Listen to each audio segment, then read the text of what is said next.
Hello learners, welcome to our channel.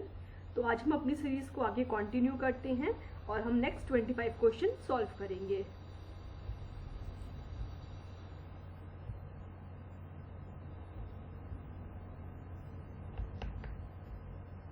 Just a minute. ये सब हम क्वेश्चन सॉल्व कर चुके हैं प्रीवियस, तो आप वीडियोस पढ़िए, आप देख सकते हैं ये questions.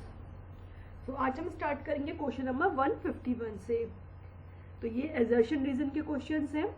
assertion is standing in a static posture is fatiguing. तो आप सीधे खड़े रहते हुए किसी एक पोस्चर में, तो क्या है, आपको थकान, फटीग फील होता है। ठीक है। देन इसका रीजन दिया हुआ है, blood circulation is affected in the extremities while standing for work. तो ब्लड सर्कुलेशन भी आपका अफेक्ट करता है अगर आप खड़े रहते हो, और बहुत टाइम तक खड़े रहने से भी थकान हमको फील होती है, थकान हमको महसूस होती है। तो दोनों ही आपके असर्शन और रीजन करेक्ट है। बट इसमें जो रीजन है वो पूरा कंप्लीट इसका एक्सप्लेनेशन नहीं है। ठीक है, ये दोनों सही है आपके असर्शन रीजन, बट ये इसका कंप्लीट एक्सप्लेनेशन नहीं है। तो सी इज करेक्ट। यहाँ पे हिंदी में भी है, जो स्टूडेंट्स हिंदी में अगर क्वेश्चन देखना चाहते हैं तो वो यहाँ से क्वेश्चन पढ़ सकते हैं। मैं एक्सप्लेन पूरा हिंदी में ही कर रही हूँ, तो आपको ऐसा कोई दिक्कत नहीं होने वाली है। Next, self concept is an image of a person. तो सेल्फ कॉन्सेप्ट हमारी क्या है, एक पर्सन की इमेज होती है। खुद के लिए आपकी क्या सोच है, आप अपने लिए क्या फील करते हो, आप अपने आप को कैसा देखते हो। तो self concept is an image of a person. It is the way one perceives oneself, one's abilities and limitations. तो अपनी आत्मधारणा व्यक्ति का बिंब है, जिस तरह से वह अपने आप को, अपनी योग्यता और सीमाओं को महसूस करता है, देखता है। मतलब अपना आपको अपने लिए क्या फीलिंग्स हैं, अपने लिए आप अपनी क्या एबिलिटी देखते हो, आपकी क्या लिमिटेशंस हैं, क्या आप में लैक है, क्या आपके एडवांटेज हैं, आपकी क्वालिटी है। तो वो सेल्फ कॉन्सेप्ट होता है, वो खुद की अपनी एक इमेज होती है। तो आपका क्या हो गया, असर्शन इज करेक्ट। देन इसका रीजन क्या दिया है, self concept is the understanding of the self in comparison to the past self without social comparison. तो सेल्फ कॉन्सेप्ट इसमें क्या बोल रहा है, आत्मधारणा सामाजिक तुलना के बगैर भूतपूर्व स्व की तुलना में स्व का बोध है। तो हम अपना सेल्फ कॉन्सेप्ट कैसे हम बनाते हैं, हम सोसाइटी हमारे लिए कैसा बोल रही है। हम कोई पार्टी पे तैयार होकर जाते हैं तो कोई हमारे लिए देख रहा है हमको अच्छे से ना, हमको कुछ ऐसे सिंबल्स मिल रहे हैं कि वो किसी ने हमको कुछ जेस्चर्स दे दिए अच्छे, तो उससे हम सोचते हैं कि हम अच्छे दिख रहे हैं। तो ये हमारा एक सेल्फ कॉन्सेप्ट होता है। तो ऐसा नहीं है कि सोशल कंपैरिजन का इस पर इफेक्ट नहीं पड़ता है, सिर्फ हम अपने ऊपर ही अपना सेल्फ कॉन्सेप्ट नहीं डिपेंड करता है। सोशल सोसाइटी हमारे लिए क्या सोचती है, इससे भी हमारा सेल्फ कॉन्सेप्ट बनता है। तो reason is wrong and assertion is correct. So A is correct and reason is wrong. Clear हुआ। सेल्फ कॉन्सेप्ट मतलब हम अपने बारे में क्या सोच रहे हैं, वो सेल्फ कॉन्सेप्ट है। बट ये चीजें डिपेंड करती है ना कि दूसरे हमारे बारे में कैसे सोचते हैं, तब हम अपने बारे में उस चीज को सोचते हैं कि हाँ हम ऐसे हैं। नहीं क्लियर होगा। ये आपकी लुकिंग ग्लास थ्योरी है, लुकिंग सेल्फ थ्योरी, मीड की, कूले की, तो उन सब बेसिस पे ये क्वेश्चन आया है। अगर अभी ये कॉन्सेप्ट नहीं हो रहा है क्लियर, तो आप मेरे को कमेंट में बताइए, मैं पूरी थ्योरी आपको कवर करूंगी। कूले की थ्योरी है, वहां से ये क्वेश्चन आपका फ्रेम हुआ है। क्लियर। सो इसका assertion is correct, reason is wrong. एक बार फिर मैं एक्सप्लेन कर रही हूँ, सेल्फ कॉन्सेप्ट हमारा खुद का कॉन्सेप्ट है हमारे लिए, बट ये डिपेंड करता है अदर्स पे कि लोग हमारे बारे में क्या सोचते हैं, उससे हम अपना खुद का सेल्फ कॉन्सेप्ट क्रिएट करते हैं। क्लियर। आई थिंक अब क्लियर होगा। तो अगर चीजें क्लियर हो रही तो आप कमेंट में आप इसको लाइक करिए, सब्सक्राइब करिए, तो मेरा भी मोटिवेशन और इंक्रीज करे कि आपको हाँ चीजें क्लियर हो रही हैं। तो कमेंट करके आप बताइएगा इसको। Then next question is, home is a place for development of both sexes through equal opportunity. तो घर में क्या होता है, मेल फीमेल आपको दोनों को ही इक्वल चांस मिलते हैं। Correct. The personal and professional development of both sexes is not possible with in home. Home में पॉसिबल नहीं है, तो ऐसा भी नहीं कहा सकता कि पॉसिबल नहीं। हाँ ठीक है, हमको एक्सपोजर चाहिए है, बट ऐसा नहीं कि घर में भी हमारा डेवलपमेंट नहीं होता है। तो ये आपका रॉन्ग हो जाएगा। तो आंसर आपका क्या हो गया, A is true and R is false. Next, electronic media is a mass media. तो जो भी आप अभी भी हम यूज कर रहे हैं, तो क्या एक मास मीडिया ना, बहुत लार्ज पॉपुलेशन कवर हो रही है, पूरी पॉपुलेशन कवर हो रही है, तो ये मास मीडिया हो गया, correct. All mass media are not electronic media, तो ये भी करेक्ट हो गया। अब न्यूज़पेपर क्या हो गया, न्यूज़पेपर तो घर घर जा रहा है, वो इलेक्ट्रॉनिक मीडिया तो नहीं है, बट वो मास मीडिया है, ठीक है। तो both A and R correct, clear. ये तो इजी सा क्वेश्चन है। देन अब ये आपका स्टैट्स का रिसर्च का क्वेश्चन आ गया। The existence of a correlation between two variables can be shown to exist only when there is variability. The existence of a correlation between two variables can be shown to exist only when there is variability, ठीक है। अब इसका reason क्या दिया, if one of the variable is a constant with no variability, then the correlation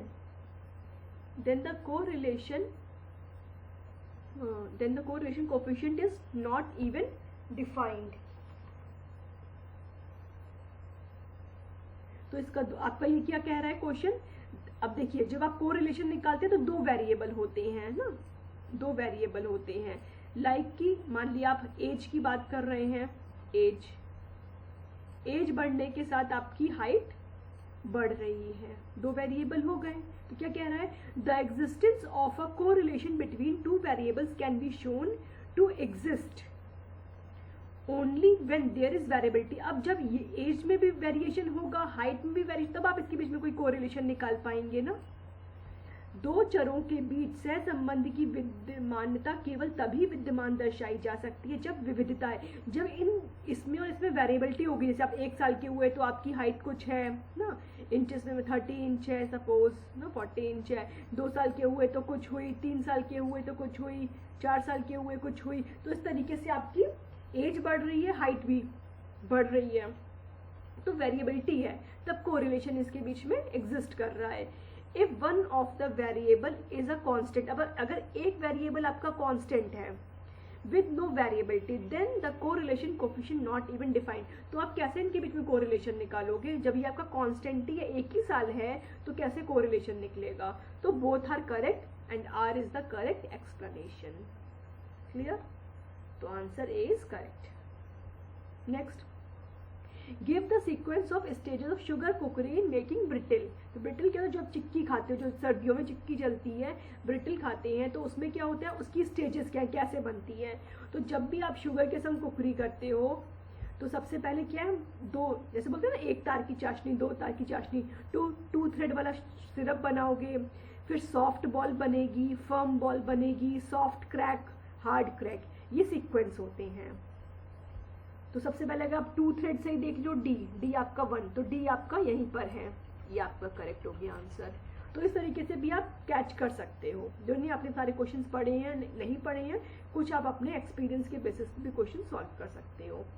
सबसे पहले आप 2 तार की चाशनी बनाओगे ना, 2 थ्रेड, उसके बाद आगे मूव करोगे, तो यहाँ से भी आपने कैच कर लिया। बाकी ये सीक्वेंस है, ये बहुत बार एग्जाम में आया हुआ है, तो आप इसको एक बार अच्छे से देख लिए। सबसे पहले 2 थ्रेड, फिर soft ball, firm ball, then soft crack, hard crack. और ये हिंदी में भी सेम ऐसे ही लिखा रहेगा, तो इसलिए आप इसी टर्म्स को पढ़ लीजिए। Next question, for a successful outcome of the nutrition programme for the community state the sequential order of step to be taken. अब आपको कोई प्रोग्राम रन करना है कम्युनिटी में, तो क्या स्टेप्स आप फॉलो करोगे। तो पहले आप implementation, mobilizing resources, monitoring and evaluation, prioritize problem, identify target and setting objectives। तो सबसे पहले तो अपने टारगेट को आइडेंटिफाई करोगे ना, तो यहीं पर आपका आ गया। देन आप क्या करोगे, जो आपके पास प्रॉब्लम्स हैं उनकी आपने लिस्ट बना ली, अब उसको प्रायोरिटाइज करोगे कि कौन सी प्रॉब्लम पहले हमें सॉल्व करनी चाहिए, कौन सी प्रॉब्लम, जैसे किसी कम्युनिटी में न्यूट्रिशन प्रोग्राम हम रहे, for a successful outcome of the nutrition programme. तो अगर हम न्यूट्रिशन प्रोग्राम रन कर रहे हैं, तो सबसे बहुत सारी प्रॉब्लम्स हैं वहाँ पे ना, सपोज उनको बहुत सारी डेफिशिएंसीज हैं, तो सबसे पहले आप उस डेफिशिएंसी को सबसे पहले फोकस करोगे जिसके बिना और बाकी डेवलपमेंट नहीं हो पाएंगे। सबसे पहले आपने टारगेट को आइडेंटिफाई किया, फिर प्रॉब्लम को प्रायोरिटाइज किया, उसमें से आपने चूज करी, देन अपने ऑब्जेक्टिव सेट करोगे, setting objectives, then mobilising resources इकट्ठे करोगे, क्या क्या आप उसके लिए कर सकते हो, देन इम्प्लीमेंटेशन करेंगे हम उस चीज़ का, और सबसे लास्ट में इवेलुएशन करेंगे, मॉनिटरिंग एंड इवेलुएशन। तो ए इज करेक्ट। नेक्स्ट, अब ये मैनेजेरियल फंक्शंस के आपको सीक्वेंस लगाने हैं, तो ये क्वेश्चन भी कई बार एग्जाम में आता है। पहले आप एक बार स्टेप्स देख लीजिए। सबसे पहले आप प्लानिंग करोगे, कोई आपको मैनेजमेंट करना है कहीं पर, तो चीज़ों को प्लान करोगे, ऑर्गेनाइज करोगे, फिर उसको स्टाफ बनाओगे, उसको डायरेक्ट करोगे, कोऑर्डिनेट करोगे, रिपोर्ट करोगे और लास्ट में बजटिंग करोगे। तो ये स्टेप्स आपको लर्न करने पड़ेंगे। Planning, organising, staffing, directing, coordinating, reporting, budgeting. Clear? इसके अलावा इस तरीके से भी ये क्वेश्चन फ्रेम होता है, planning, organising, directing, coordinating, controlling, evaluating, PODCCE, planning, organising, directing, coordinating, controlling, evaluation. तो ये 6 स्टेप्स हो गए। ये 6 स्टेप्स पहले आप इसको लर्न कर लीजिए, ये इंपॉर्टेंट है मेन। इसके बाद इसमें कुछ चेंजेस करके किसी भी तरीके से और बना सकते हो, तो ये बनाया हुआ है। अब अगर एग्जाम में आपको PODCCE लाना है तो भी आप कर सकते हो। देखो, सबसे पहले प्लानिंग, फिर प्लानिंग, ऑर्गेनाइजिंग, डायरेक्टिंग, ना डायरेक्टिंग पड़ा हुआ है, अभी हम इसको छोड़ दें, डायरेक्टिंग, फिर कोऑर्डिनेटिंग, कंट्रोलिंग। तो इसमें कंट्रोलिंग नहीं है, कोऑर्डिनेटिंग 4th नंबर पे, कोऑर्डिनेटिंग, कंट्रोलिंग, इवैल्यूएशन वो नहीं है। अब अगर इसके मैच पर आप देखोगे तो डायरेक्टिंग के बाद कोऑर्डिनेटिंग आएगा, जी के बाद ई, ना जी के बाद ई यहाँ पे है, जी के बाद ई यहाँ पे है, जी के बाद ई यहाँ पे, तो इन सब में तो सब में है। अब सबसे पहले देखो प्लानिंग, तो प्लानिंग सबसे पहले किस में है? प्लानिंग सबसे पहले इन दोनों में है, प्लानिंग, फिर आपको क्या मिल गया? डी, ऑर्गेनाइजिंग, फिर आपको थर्ड मिल गया बी, स्टाफिंग। तो आपको समझ में आ गया, स्टाफिंग थर्ड होगा, ठीक है। अब 4th में आपका क्या जाएगा? डायरेक्ट, क्योंकि यहाँ से आपने कैच कर लिया। तो अब FOG आप देखोगे, डायरेक्टिंग, और जी क्या है? सॉरी, FO बजटिंग, ना। तो अब आपका डायरेक्टिंग आएगा, डायरेक्टिंग, ठीक है। देन आपका कोऑर्डिनेटिंग आएगा, देन आपका रिपोर्टिंग एंड स्टाफिंग। तो ये आपको थोड़ा सा ट्रिकी हो जाएगा, ये आपको देखना पड़ेगा। ये क्या हो गया?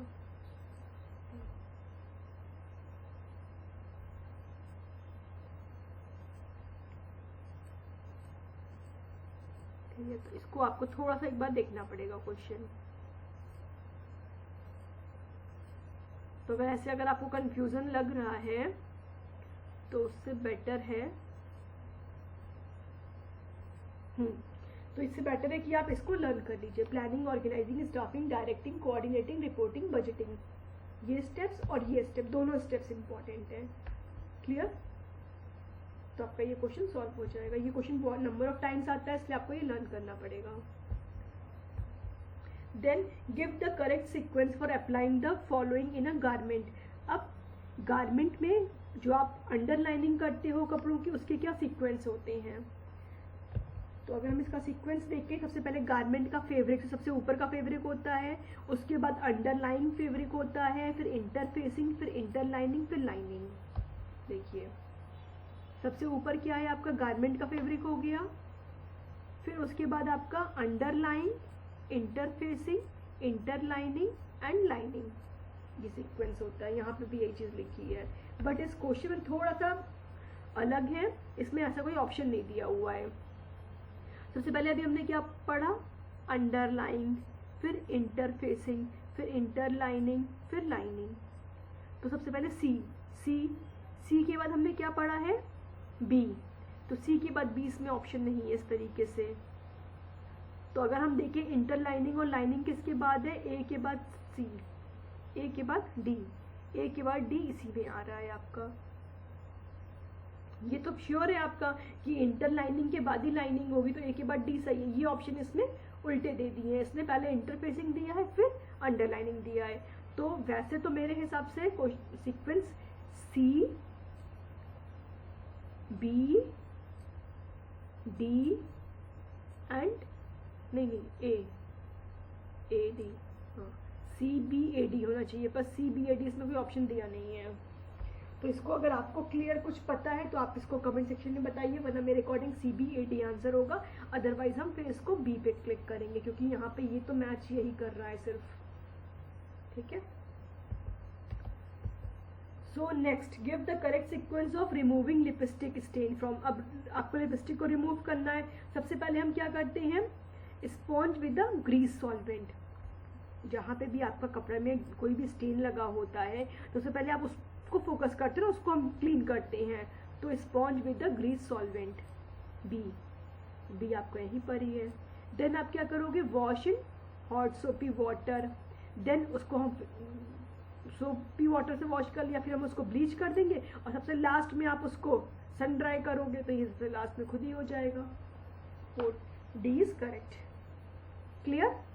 सबसे पहले आप उसको स्पॉन्ज से क्लियर, सॉल्वेंट से क्लियर करोगे, फिर आपने सोपी वाटर में क्लीन किया, फिर उस पर ब्लीच किया और लास्ट में आपने हॉट वाटर से रिंस करके सुखा दिया धूप में। तो ये वैसे भी डी आपका लास्ट में आएगा और ये बी फर्स्ट आएगा।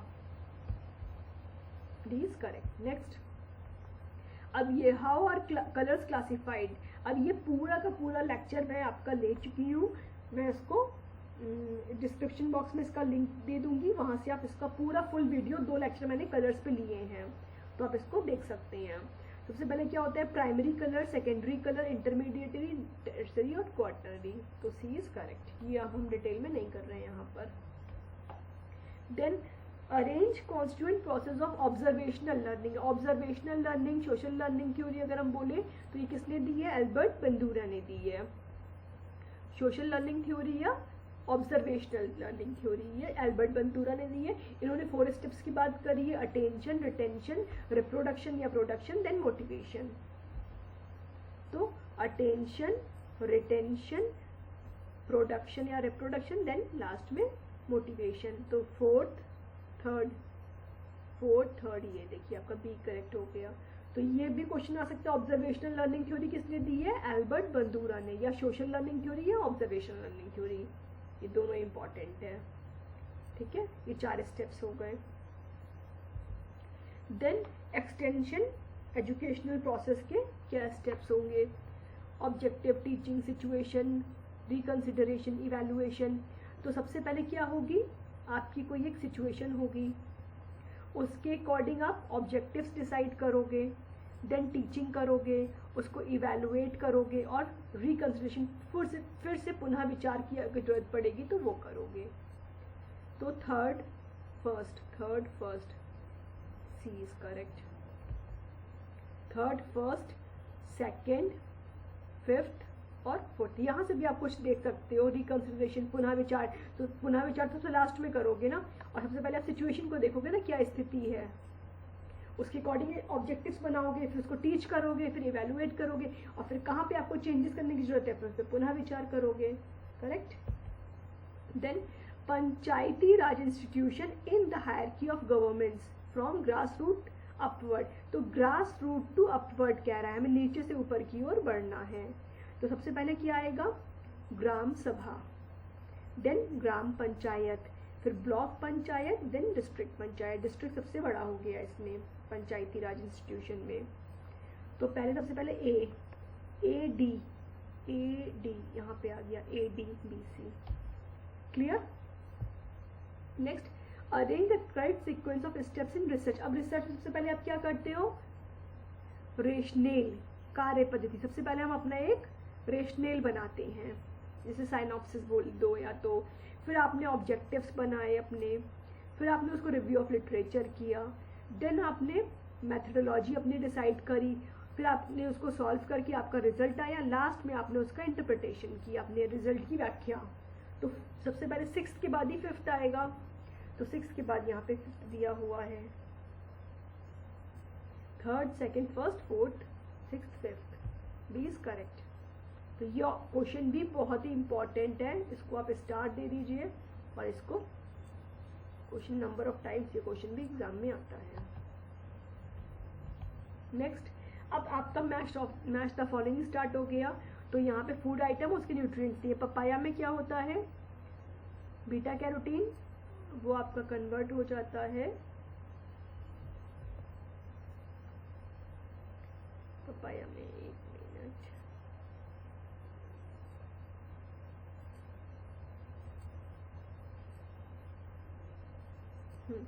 पपाया में क्या हो गया, विटामिन ए, मतलब बीटा कैरोटीन होता है, फिर वो जाके कन्वर्ट होता है आपका विटामिन ए में। देन ऑरेंज में विटामिन सी, डेट्स में आयरन और रागी में कैल्शियम।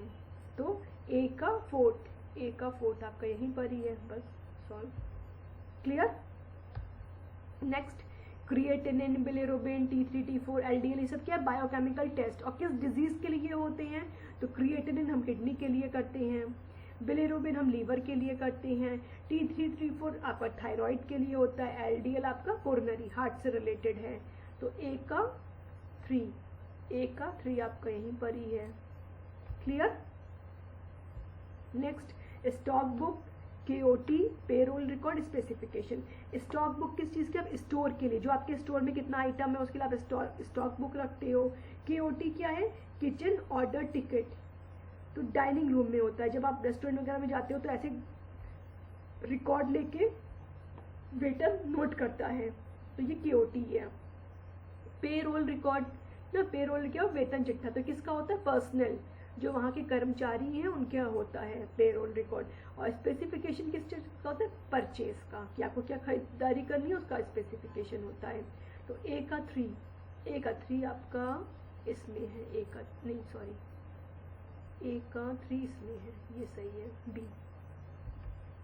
तो answer B is correct, clear. तो KOT आपको पता है, किचन ऑर्डर टिकट, रेस्टोरेंट वगैरह में ऐसे यूज होता है, तो ये डाइनिंग रूम से रिलेटेड हो गया।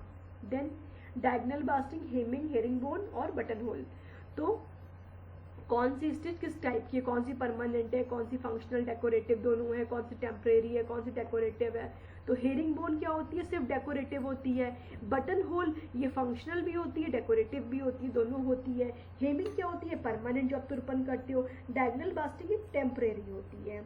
ए का 3 यहीं से आपने कैच कर लिया, क्लियर।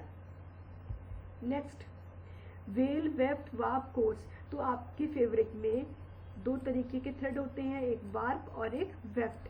तो ये जो लंबे वाले होते हैं ये वार्प हो गए, और जो ये आपके क्रॉस वाइज होते हैं ये वेफ्ट हो गए ना।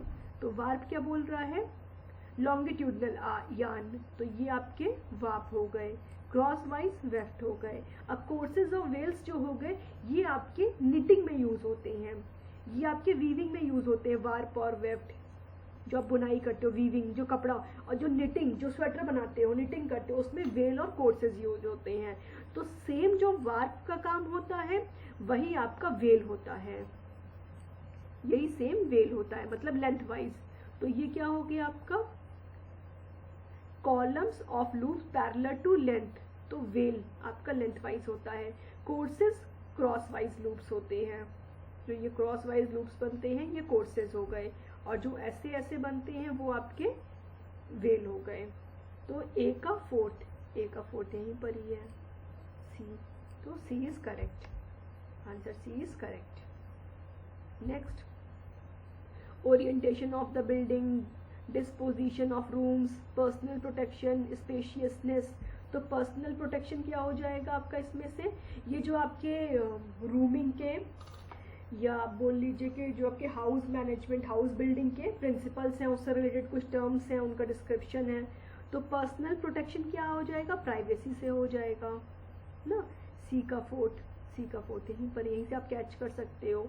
देन स्पेशियसनेस मतलब आप कितना ज़्यादा उस चीज़ का यूज़ कर ले रहे हो, अपनी स्पेस को कितना यूज़ कर ले रहे हो। रूमिनेस हो गया, maximum utilization of your house, roominess, अपने रूम्स के कितना मैक्सिमम यूज़ कर ले रहे हो, वो रूमिनेस हो गया। देन ग्रुपिंग, तो ग्रुपिंग आप डिस्पोजिशन ऑफ रूम्स, जैसे आपका किचन हो गया, स्टोरेज हो गया, डाइनिंग हो गया, आपने एक जगह पे बना दिया, वो आपका ग्रुपिंग हो गया। Then orientation of the building, ये एस्पेक्ट हो गया, तो answer C is correct. Next first mensuration, first mensuration ये तो तुरंत ही आपको पता है मीनार के, तो आप यहीं से मैच कर सकते हो, ए का फिफ्थ, तो ए का फिफ्थ यहाँ है और यहाँ है। देन अथॉरिटेटिव पेरेंटिंग, एक होती है अथॉरिटेटिव, एक होती है अथॉरिटेरियन। तो जो अथॉरिटेटिव होती है वो आपकी डेमोक्रेटिक होती है, this is the best style of parenting, this is the best style authoritative. ये क्वेश्चन भी इंपॉर्टेंट है, विच स्टाइल इज बेस्ट, तो अथॉरिटेटिव बेस्ट होती है, जो अथॉरिटेरियन होती है वो बेस्ट नहीं होती है, ठीक है। अथॉरिटेरियन मतलब हिटलरगिरी वाली होती है। अब ऑब्जर्वेशनल लर्निंग अभी हमने पढ़ा है, अल्बर्ट बंदूरा ने ऑब्जर्वेशनल दिया है, सी का फर्स्ट, तो सी का फर्स्ट आपका इसमें आ रहा है, तो आपने ऐसे कैच कर सकते हो। अभी हमने क्वेश्चन पढ़ा ऑब्जर्वेशनल लर्निंग। फिर ICCW क्या है, Indian council for child welfare, तो ये बालवाड़ियन केयर सेंटर से रिलेटेड हो गया। इस पेयर में के इसका और परमिसिव पेरेंटिंग, इसका कोई ऑप्शन नहीं है, तो आपका answer A is correct. Clear. Next personal letter, method demonstration, television, campaign. तो पर्सनल लेटर आप कर रहे हो, किसी को पर्सनली लेटर दे रहे हो तो आप उससे इंडिविजुअल कांटेक्ट कर रहे हो। टेलीविजन के ऑडियो विजुअल एड्स हो गया, इसमें आपको वीडियो भी आती है ऑडियो भी आती है। कैंपेन जब करते हैं तो मास, बहुत बड़े हम मास में होता है, और मेथड डेमोन्स्ट्रेशन जब आप कोई डेमोन्स्ट्रेशन कर वो एक ग्रुप में करते हो। तो ए का थर्ड यहाँ है, यहाँ है। बी का फोर्थ इसमें हो गया, तो answer D is correct. Clear. Next use of goods and services, handling money, income generation, values किसने दी है, पार करने वैल्यूज की बात करी है। इनकम जनरेशन कैसे होगा, एंटरप्रेन्योरशिप से, ठीक है। Use of goods and services आपके स्टैंडर्ड्स पे डिपेंड करता है, सब स्टैंडर्ड से रिलेटेड है। हैंडलिंग मनी बजट से रिलेटेड है, तो ए का थ्री आपका यहीं पर ही है, तो ए इज करेक्ट। अब ये पार्कर के जो वैल्यूज है ये इंपॉर्टेंट है, इन्होंने 9 वैल्यूज की बात करी है। कौन कौन से 9 वैल्यूज है ये आप देख लीजिए, ये भी एक इंपॉर्टेंट क्वेश्चन है, यहाँ से भी क्वेश्चन आपके फ्रेम होते हैं। Love, desire for knowledge, art, health, comfort या happiness, aspiration, ambition, work, skill, play, religion, ये इन्होंने 9 मोटिवेटिंग वैल्यूज की बात करी है, तो ये आप देख लीजिए इंपॉर्टेंट है, इसको आप लर्न कर लिए, ये आपके एग्जाम में क्वेश्चन यहाँ से फ्रेम हो सकता है। नेक्स्ट ये लास्ट क्वेश्चन है आज के सीरीज का, इसका एक ऑब्जेक्टिव आपका लास्ट वाला इसमें कट हो गया है क्योंकि क्वेश्चन थोड़ा सा लंबा है। मैं आपको वो बता दूंगी, डी के ऑप्शंस क्या है, सी तक के आपको दिख रहे होंगे ना, तो डी के ऑप्शन आपका है, अभी हम पहले क्वेश्चन पढ़ लेते हैं फिर हम उसको देखते हैं। और जो हिंदी में कोड्स नहीं दिए हुए हैं वो कोड्स आपके सेम इंग्लिश वाले ही मैच होंगे क्योंकि इतना स्पेस नहीं, इसलिए हमने कोड्स एक ही जगह रखे हैं। A planned methodical watching the subject और situation, a planned methodical watching the subjects और सिचुएशन, एक प्लान वे में आप किसी को देख रहे हो तो ऑब्जर्वेशन कर रहे हो। The opinion of subjects in group are observed and noted by researcher, the opinion of subject in group, अब आप ग्रुप पे एकदम फोकस करके कर रहे हो, focus group discussion. A document that contains a set of question, तो सबसे ईजी क्वेश्चन लेयर हो गया। A set of structure question in which response are recorded by researcher, अब रिसर्चर आपसे क्वेश्चन आपसे पूछ रहा है बट वो उसको खुद रिकॉर्ड कर, तो वो इंटरव्यू में होता है। तो डी का सेकंड इन दोनों में है, सी का फोर्थ इन दोनों में है। अब ए और बी में कंफ्यूजन, ए का थर्ड, सी ऑप्शन करेक्ट हो गया, सी।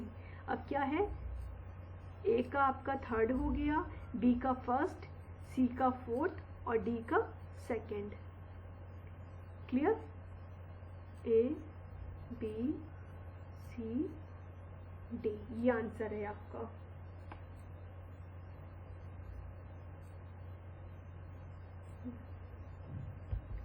तो आंसर सी इज करेक्ट।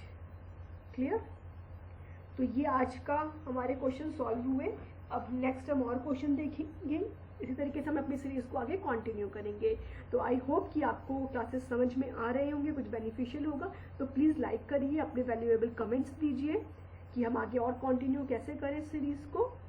मिलते हैं नेक्स्ट वीडियो में। Till then bye bye, good day.